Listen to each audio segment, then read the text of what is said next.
Right, so hello and welcome back to Books and Things and welcome back to Favourites Week. Today I'm going to be telling you about my 20 favourite contemporary novels.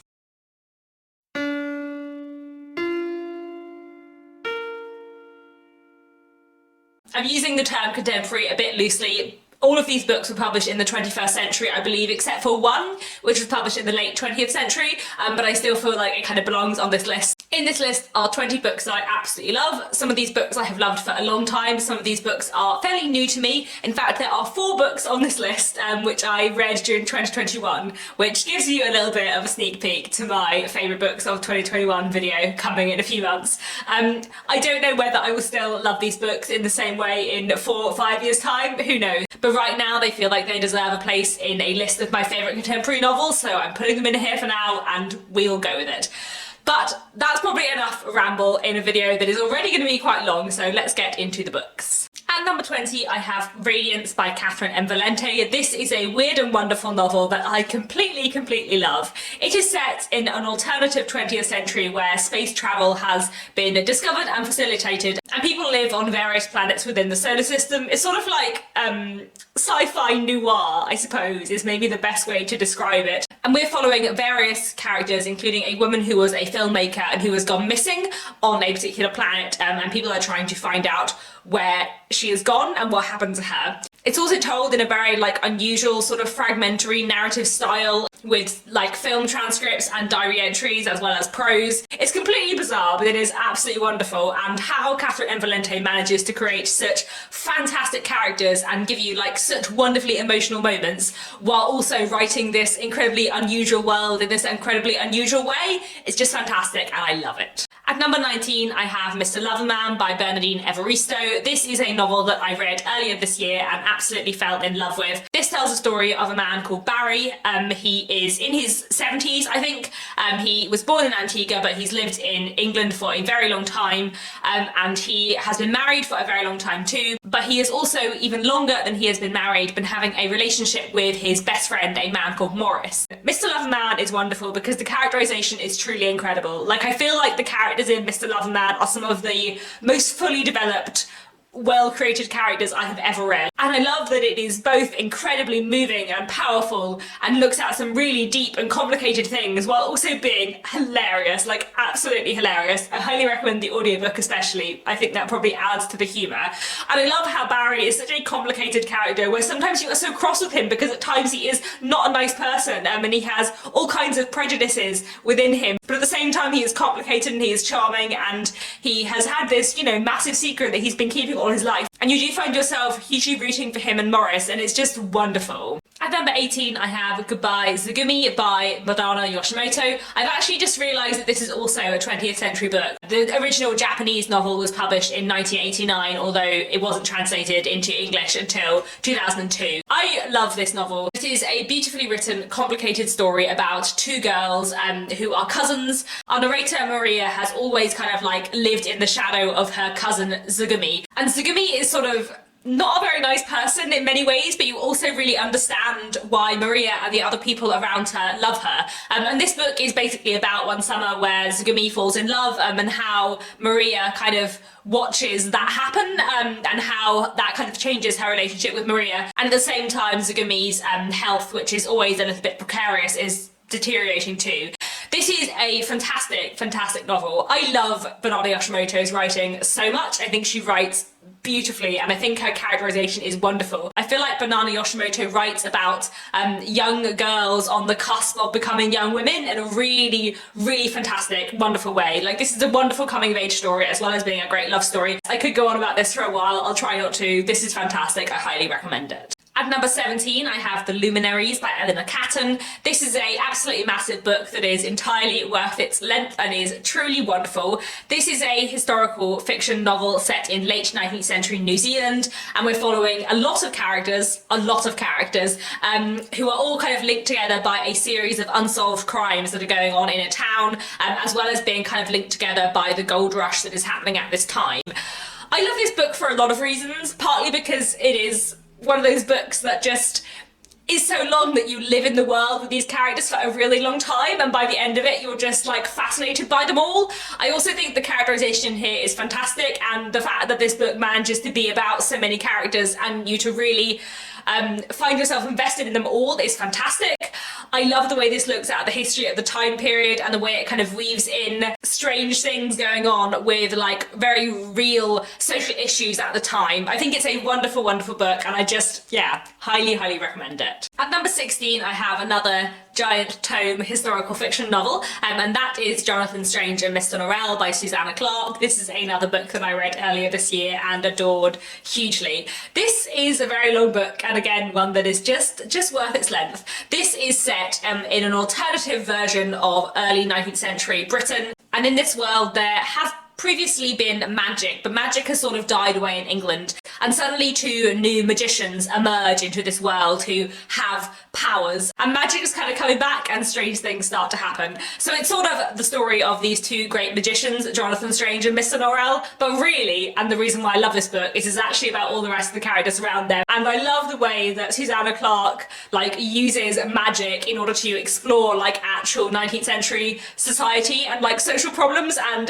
kind of social conflicts. I love that so much, but I also love the magic because I think it's really fun, and it's just a wonderful read with a fantastic ending, and I just loved it very, very much. At number 15, I have The Rain Before It Falls by Jonathan Coe. I really like Jonathan Coe. I've read several of his books, all of which I've really enjoyed, but the one that I think stays with me the most is The Rain Before It Falls. And it's told as a frame narrative where the character we start with is listening to these tapes recorded by a relation of hers. And as she listens to these tapes, she finds out more about this woman's life. And the book ends up following various women in different generations and looking at their lives. And it's just very beautiful. It's one of those books where I read it quite a few years ago, and I don't actually remember the intricate details of the plot that much, but I remember the feeling it left me with, and I remember specific scenes in it really, really well. Like, I feel like it's one of those books that will just stay with me for a long time. I love it very much, and I would highly recommend it. At number 14, I have Mrs. Gassel and Me by Nell Stevens. I've actually just realised that this is another book where I don't really know if it belongs in this video because I'm not really sure if this is fiction or non-fiction. This book was sort of in the UK marketed as a novel and in the US marketed as a memoir, and I sort of don't really know what it is. I think it reads to me more like it's like semi-autobiographical fiction rather than being a memoir. This is a book about a young woman who is struggling in a long-distance relationship while writing her PhD on Elizabeth Gaskell, and the book kind of moves between sections about the woman's life in the present day and sections about Elizabeth Gaskell's life in the 1850s, falling in love with a man who was not her husband. And this book is just very, very beautiful, very, very poignant, a sort of coming-of-age story in some ways, as well as a story about love and books and writing. And don't get me wrong, if I didn't love Elizabeth Gaskell as an author in the way that I do, I would not have loved this book as much as I did. But reading this book and reading the main character's relationship with Elizabeth Gaskell, like, I just loved it so much. I remember, like, I don't remember what it was in this book that made me cry so much, but I remember I finished it and I just cried for ages because I just found it so moving and so emotional, and I loved it. I feel emotional just talking about it. It's so good. It's a real love letter to Elizabeth Gaskell in a way that I love, and I just thoroughly, thoroughly enjoyed it. At number 13, I have The Binding by Bridget Collins, which is another book that I have read this year and one that I thoroughly loved. It is set in an alternative version of the 19th century where people can bind other people's memories into books, and we're following a character called Emmett who early on in the book is apprenticed to a bookbinder in order to learn how to extract memories from people's heads and put them into books, after which people will not be able to remember things. And things go on from there and become much more complicated, and the plot goes in many different directions than you would expect. It contains one of my favourite fictional love stories, as well as looking at a Victorian-esque society and the kind of class and gender issues within it in a fantastic way. I thought this was beautifully, beautifully written as well. One of those books that I just sped through and brought me so much joy. I think it is such a fantastic book, and I highly, highly recommend it. At number 12, I have Miss Austen by Jill Hornby. This is another fantastic work of historical fiction. I feel like a lot of the stuff on this list is historical fiction. And this is a book that is about the real life figure of Cassandra Austen, who was Jane Austen's elder sister.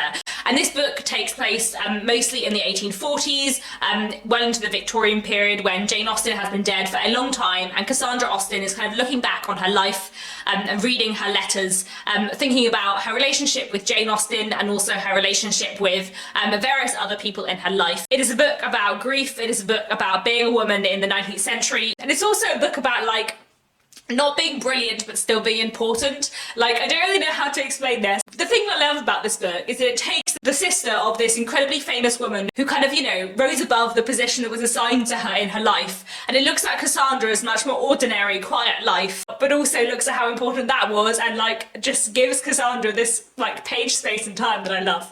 I think you can tell how much I love this book because I find it like nearly impossible to talk about it without feeling on the verge of tears. It's so good, and it's so good, and it just really spoke to me. So yeah, right, we're gonna move on. Anyway. At number 11, I have The Kingdoms by Natasha Pulley, another book I read this year, and a book that I very, very much loved. So this is a fantastic book, which is set in an alternative 19th century. Are we spotting pattern here? I do love the 19th century, and I do love an alternative 19th century. Anyway, this book is set in an alternative 19th century where the French won the Napoleonic Wars. So we're following a man called Joe, who is an English slave within the kind of French Empire in England. And at the beginning of the book, Joe steps off a train and forgets everything. He has complete amnesia. He doesn't know what's happened in his life before this point, but he is claimed by people who've known him from his former life, and he settles back into this life until one day various circumstances end up sending him to a lighthouse. And when he gets to this lighthouse, strange things start to happen, and he ends up rescuing from the sea a man called Missouri Kite. And once he meets Missouri Kite, things get strange. And I kind of don't want to tell you anything more than that because this book, like, it's so hard to talk about without spoiling it because it's so good, but the plot goes in all kinds of crazy directions. I love the character relationships in here. It has a fantastic central relationship. The characterization is so clever and so good. I love the way this plays with history, and I love the like sheer fun that Natasha Pulley is really having with history in this book. The way this book looks at history and memory and time is wonderful, and there is so much I love about this book, and it's just fantastic. My goodness, what a book. At number 10, I have Station 11 by Emily St. John Mandel. This is a fantastic novel that I love a lot. It is about what happens to the world when a pandemic wipes out a very large chunk of the population. And we're following various characters both kind of during the pandemic, 20 years in the future, in the kind of new world without civilization, and also some characters in the past and what happens to them kind of leading up to the events of the pandemic as well. There is so much I love about this book. Partly I love the structure and the way Mandel uses time and space and jumps around in it. Partly I love the amazing characterization. Partly I love the fantastic look at like social structures and social issues. Partly I love the fact that this book is a book about the love of storytelling. Like in the 20 years in the future after the pandemic plotline, we're following a woman who is part of a travelling group of Shakespeare performers, and they travel the few sparse communities remaining performing Shakespeare in the face of the end of the world. Like, I feel like this is the most hopeful end of the world apocalyptic book you will ever read because it is just full of hope in humanity, and I love that, so much. At number 9, I have Never Let Me Go by Kazuo Ishiguro. This is a novel set in an alternative version of the 20th century, the late 20th century, and we're following a few different characters, specifically Kathy, Tommy and Ruth, from their childhood into their adulthood.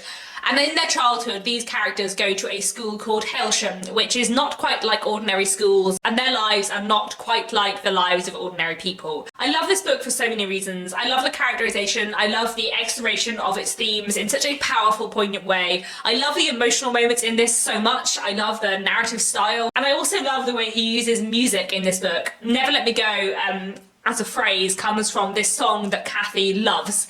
And I feel like the way that song is used throughout the book is something that I really enjoy. And I also love the way this book looks at like growing up and, you know, is in many ways a coming of age story. There's so much I love in this book. I think it's incredible. I really, really do. At number 8, I have Rights by Sophie Colombo. This is a novel that I read quite a few years ago now, pre-BookTube, I think. I'm trying to remember if I have reread it since I started BookTube, I'm not sure. But I've read this, I think, twice, and I really, really love it. It is a complicated, messy story about complicated, messy people. It tells the story of 4 teenagers who, when they were 14, made a pact to lose their virginity together, and then things went very wrong. It's told from the perspective of all of these characters and everyone around them in their neighbourhood, looking back on the events, I think 10 or maybe 15 years in the future.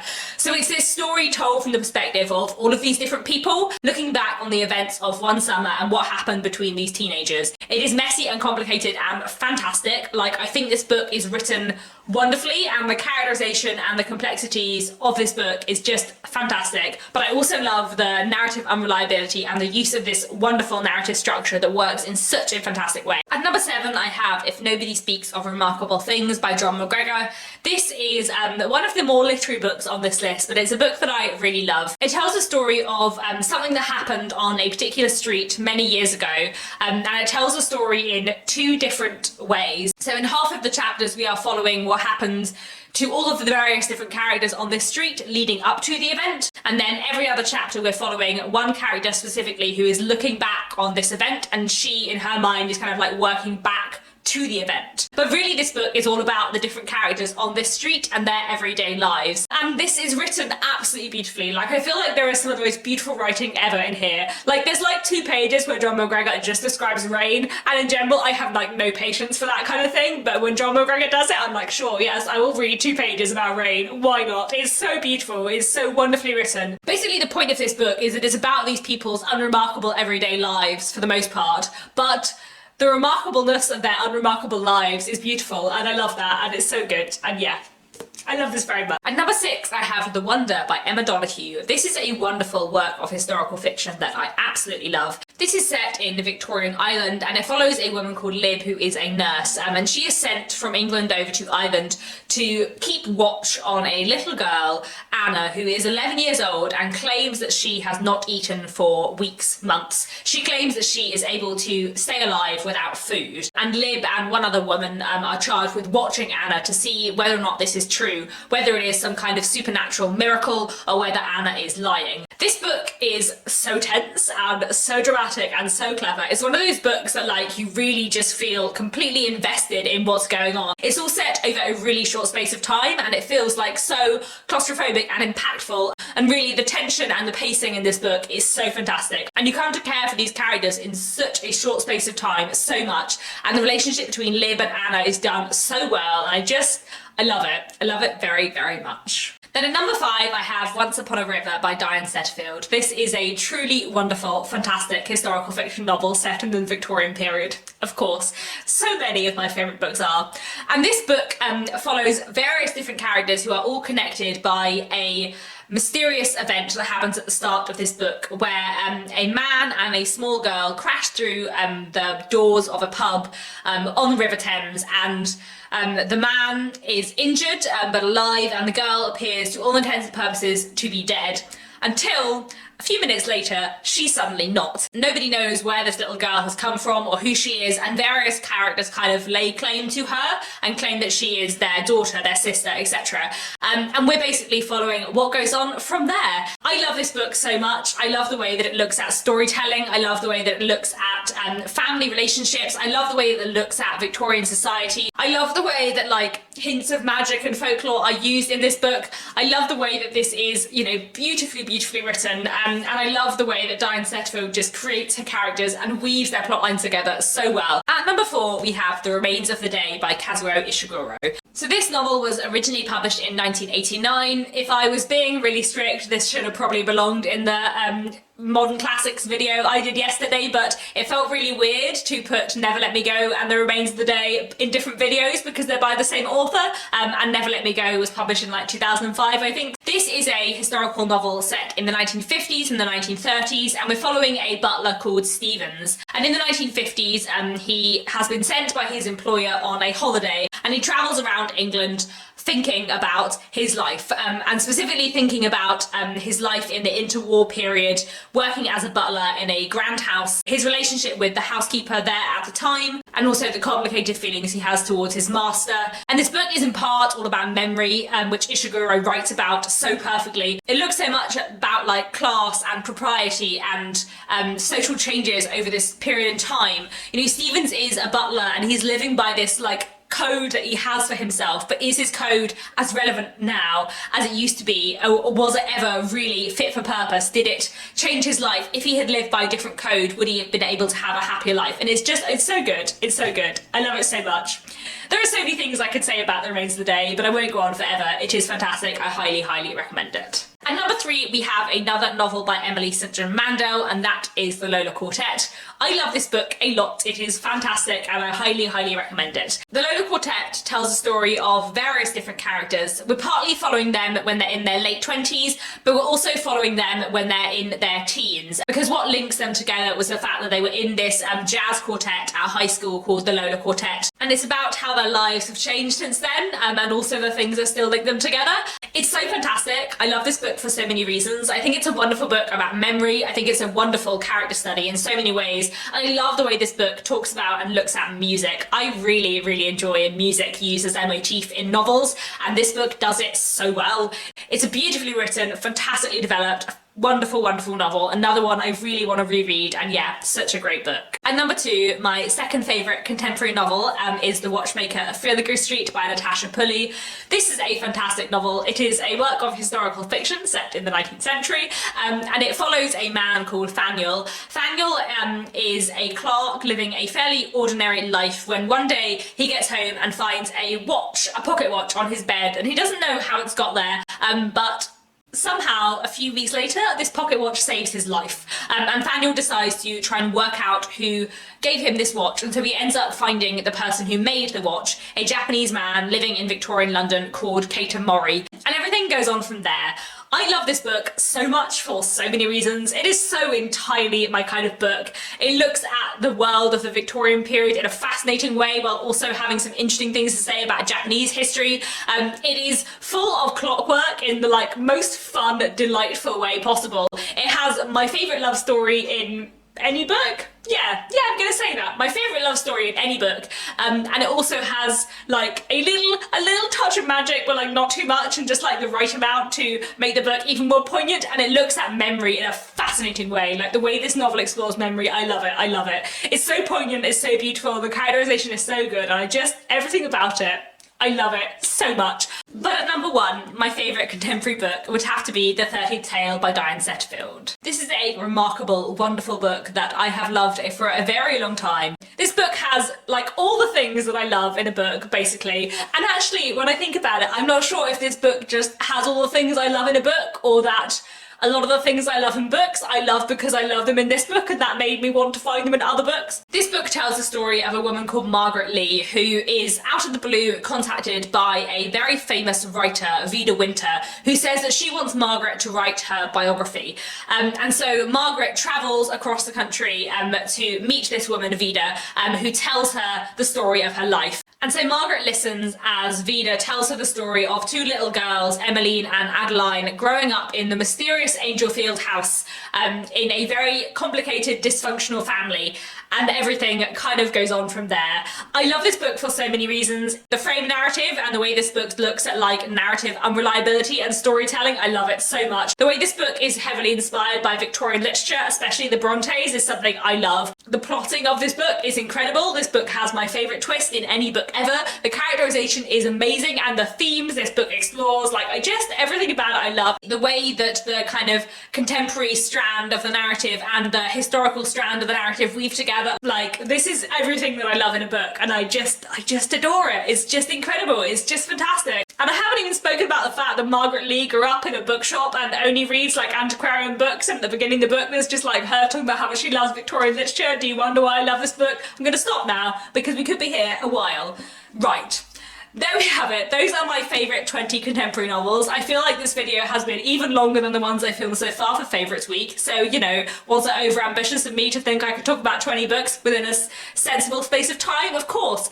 Regardless, thank you very much for watching. Do let me know down in the comments what your favourite contemporary book is, and I'll be back tomorrow with another bookish video.